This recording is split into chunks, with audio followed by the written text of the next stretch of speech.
Hello दोस्तों, नमस्कार। मैं Verma sir, Verma concept YouTube channel में आपका स्वागत है। यदि आप एसएससी बैंक रेलवे की तैयारी कर रहे हैं तो हम आपको मैथ पढ़ाएंगे।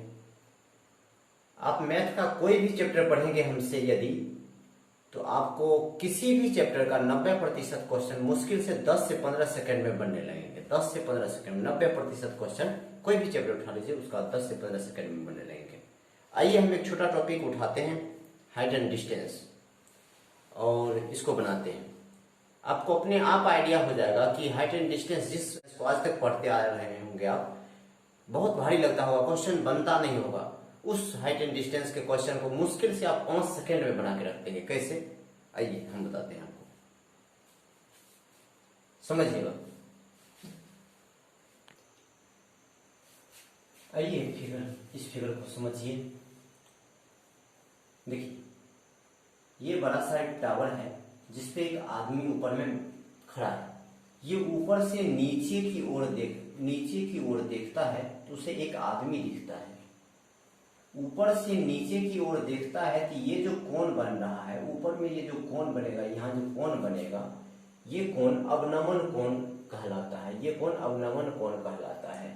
ये कोण अवनमन कोण कहलाता है। अब देखिए, अवनमन कोण आप याद कैसे रखेंगे कि अवनमन कोण, जिससे देखिए ऊपर से जो आदमी नीचे की ओर देखेगा तो उसे झुक कर देखना पड़ता है। जिससे आप किसी के सामने झुकते हैं, नमन करते हैं, कहते हैं हम झुक के नमन करते हैं आपको, उसी तरह यह व्यक्ति ऊपर से नीचे की ओर झुक के देखता है तो वह नमन कर, आपको याद रखने के लिए मैं बता रहा हूं, वो नमन करता है। नमन करने का मतलब क्या? झुकता है। ये कोण जो बनेगा वह अवनमन कोण बनेगा।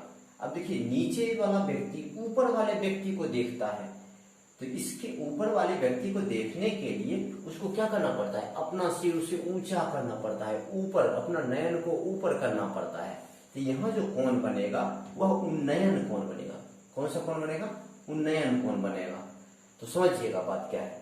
वैसे उन्नयन कोण और अवनमन कोण दोनों आपस में बराबर होता है। वैसे आपको क्वेश्चन बनाने के लिए इस चीज को ध्यान में नहीं रखना है कि उन्नयन कोण है या अवनमन कोण है। हमेशा उन्नयन कोण रहे या अवनमन कोण रहे, हमेशा आपको उन्नयन कोण ही बनाना है। हमेशा क्या बनाना है? उन्नयन कोण। यानी इसी तरह का फिगर बनाना है, ऐसे एक त्रिभुज के आकार के हमेशा फिगर बनाना है और आपका क्वेश्चन बन जाएगा इतना पे ही। आइए समझिए, इस 3 फिगर को आपको ध्यान में रखना है। ये 3 फिगर का वैल्यू यदि आपको याद है, रखने का आवश्यकता नहीं है, मैं तरीका बता दूंगा याद रखने के लिए। यानी ये 3 फिगर का वैल्यू यदि आपको याद है तो हाइट एंड डिस्टेंस का 90% क्वेश्चन आप समझिए आपको बन गया। कैसे? मैं बताता हूं, समझिए। याद रखने का तरीका पहले बताएं, फिर हम क्वेश्चन पे बताएंगे। जैसे 30 डिग्री के सामने वाला वैल्यू कितना होता है? 1, और नीचे वाला वैल्यू √3, और यहाँ वाला वैल्यू 2। यहाँ देखिए, 60 डिग्री के सामने वाला √3, नीचे वाला 1, यहाँ वाला 2। ये देखिए, ये दोनों एंगल में क्या कॉमन है? ये दोनों में एक ही जगह दोनों समान है। लेकिन यहाँ देखिए, 60 के सामने √3 है तो 30 के सामने √1 है। 60 के नीचे 1 है तो 30 डिग्री के नीचे √3 है। यानी ये दोनों अपोजिट है। 60 के सामने √3 तो 60 के सामने नीचे √3, दोनों एक दूसरे क्या है? अपोजिट। अब देखिए, जैसे 45 डिग्री में देखा तो सामने भी एक, नीचे भी एक, यहाँ √2। तो ये तो ऑलरेडी याद हो गया होगा। सामने 45 डिग्री में सामने भी एक होता है, नीचे भी होता है, यहाँ होता है √2। अब देखिए, ये दोनों को याद कैसे करेंगे? इस दोनों में से कोई एक आप याद कर लीजिए। चलिए हम 60 डिग्री को याद कर लेते हैं। 60 डिग्री के सामने क्या होता है? √3। आप हमेशा याद रखिएगा, खाली सामने याद रखिए आप। 60 डिग्री के सामने होता है √3, तो बचा कौन? 1, वो नीचे हो जाएगा। और यहाँ तो फिक्स है, दोनों में होगा ही, दोनों में कॉमन है, ये दोनों में होगा ही। इसी तरह से 30 डिग्री में सामने 1 कहेंगे कैसे? तो 60 डिग्री में सामने √3 होता है, तो 30 डिग्री में सामने √3 होगा नहीं, क्योंकि एक दूसरे का अपोजिट बताए थे। तो इसके सामने क्या होगा? 1, तो नीचे होगा √3। इस तरह से आप वैल्यू इसको याद कर लेंगे। चलिए आइए एक एग्जांपल समझते हैं।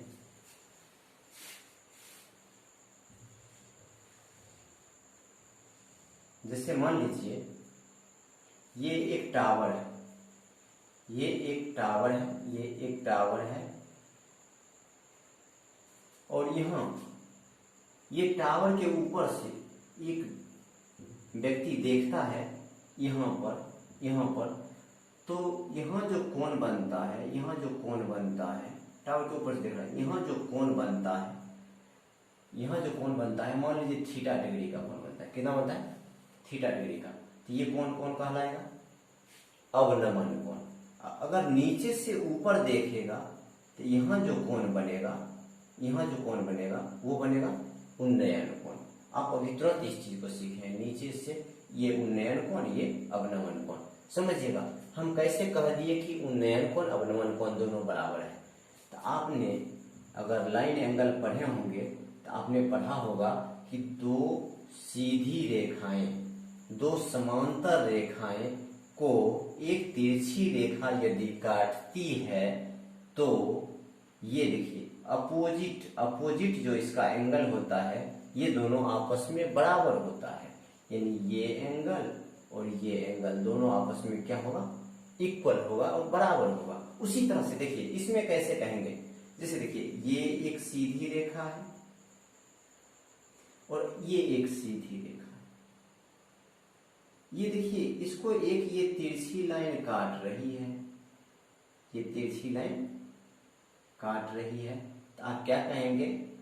दो सीधी रेखाओं को, समांतर रेखाओं को एक तिरछी लाइन काटती है तो ये जो एंगल बनेगा अपोजिट साइड, ये दोनों आपस में क्या होंगे? बराबर होंगे, इक्वल होंगे। आइए समझिए क्वेश्चन पे हम समझते हैं इसको। अब कैसे बनाएंगे क्वेश्चन, कैसे पूछेगा, कैसे बनाएंगे? देखिए यदि आपको ऐसे दिया रहेगा, अगर मान लीजिए एक फिगर ऐसा दिया हुआ है, ये थीटा का वैल्यू आपको नहीं पता है, यहाँ लिख दिया √3, यहाँ लिख दिया 1, कहेगा थीटा का वैल्यू क्या होगा? थीटा का वैल्यू क्या होगा? थीटा का वैल्यू क्या होगा? आप आराम से कह सकते हैं कि 60 के सामने √3 था, 60 के सामने √3 था, इसलिए कहेंगे थीटा बराबर 60 डिग्री। आपको याद करवाए हैं थोड़ी देर पहले, थीटा बराबर 60 डिग्री, 60 डिग्री के सामने ही √3 होता है। इसी तरह से अगर मान लीजिए आपको ऐसा दे दिया फिगर में, ऐसा फिगर दे दिया और लिख देगा यहाँ 1, यहाँ √3 और यहाँ लिख दिया 2, या मान लीजिए ऐसे कि यहाँ 2 नहीं भी लिखेगा, सिर्फ यहाँ √3 दे दिया, कहेगा थीटा का वैल्यू क्या होगा?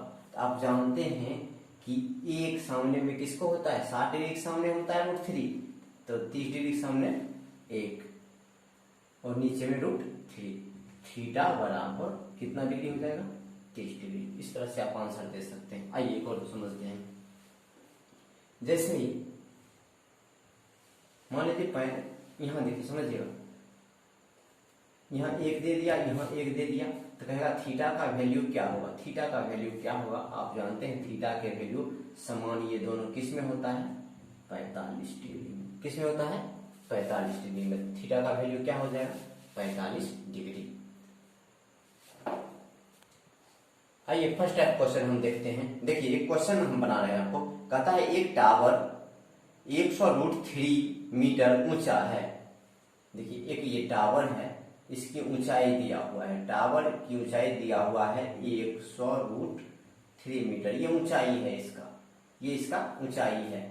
और कह रहा है आपसे कि इनका उन्नयन कोण क्या होगा? हम पहले ऐसे एक लाइन खींच देते हैं, ऐसे लाइन खींच दी, यानी उन्नयन कोण कहा, यानी नीचे से जो कोण बनेगा, यहाँ पर जो कोण बनेगा, ये उन्नयन कोण कहा कितने डिग्री का होगा? यदि यह बिंदु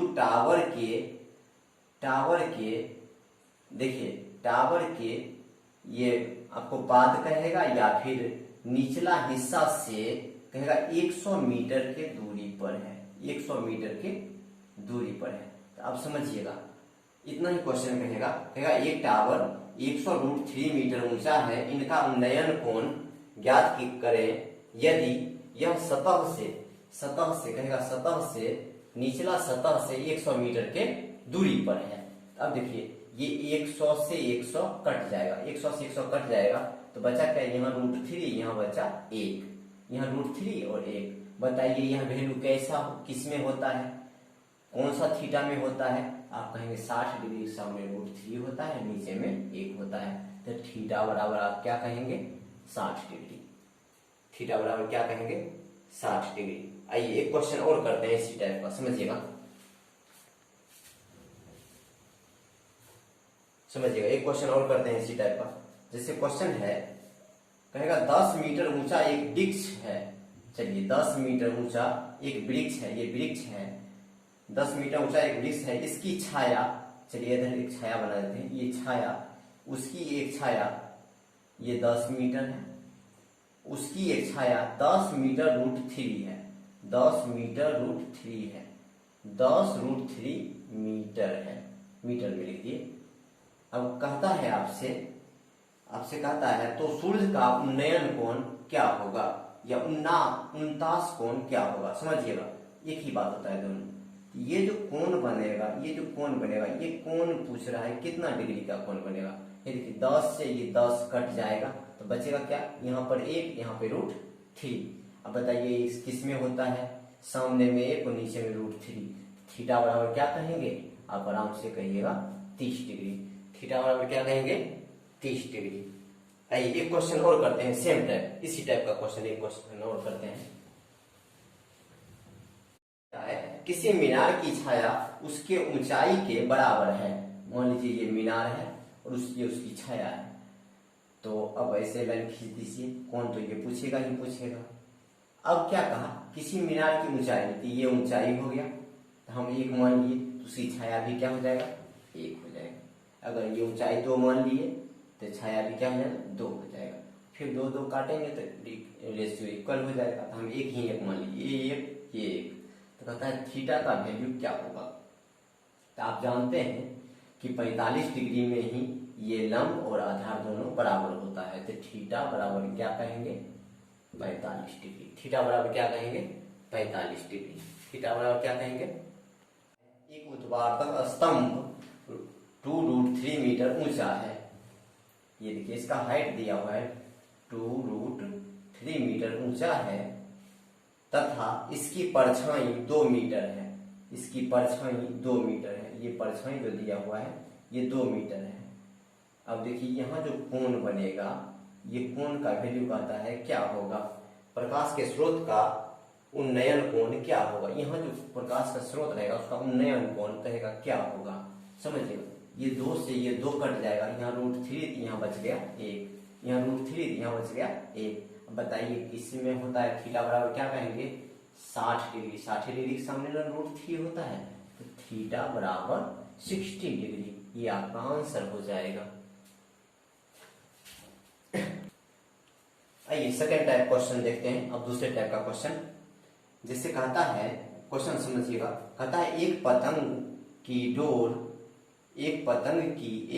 की लंबाई 100 मीटर है। मान लीजिए पतंग यहाँ उड़ रहा है, पतंग यहाँ उड़ रहा है, इसकी डोर की लंबाई दिया हुआ है 100 मीटर है।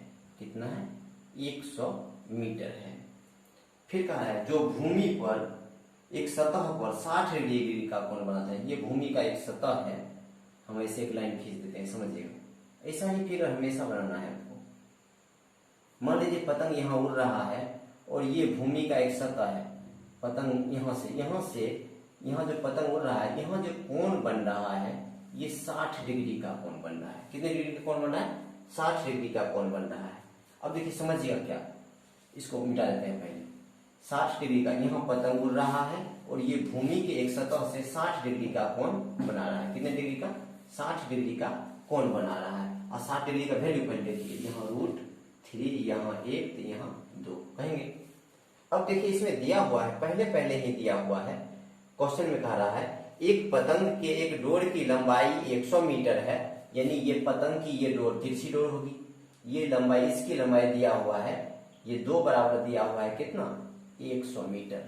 इसकी लंबाई दिया हुआ है 2 बराबर 100 मीटर है, जो सतह से 60 डिग्री का कोण बनाती है। तो क्वेश्चन आपसे कह रहा है उड़ रहे पतंग की ऊंचाई ज्ञात करें यदि पतंग की डोर कहीं मुड़ी हुई न हो, बिल्कुल सीधी हो। यानी कहने का मतलब यह है कि आपको कह रहा है ये पतंग की डोर बिल्कुल सीधी है, ये पतंग की डोर बिल्कुल सीधी है, तो कहता है कि इसकी ऊंचाई ज्ञात करने के लिए, ये वाला ऊंचाई ज्ञात करने के लिए आप एक चीज बताइए, इसकी ये देखिए 2 का वैल्यू दिया हुआ है, 2 बराबर 50, तो 1 बराबर कितना कहेंगे, अनुपात 1 बराबर 2 बराबर 100, तो 1 बराबर 50, अनुपात 1 बराबर कितना 50। तो बताइए ऊंचाई क्या है, √3, तो √3 बराबर कितना, √3 बराबर कितना, 1 बराबर 50, तो √3 बराबर कितना, √3 से गुना कर देंगे, तो 50 √3, ये आपका आंसर हो जाएगा।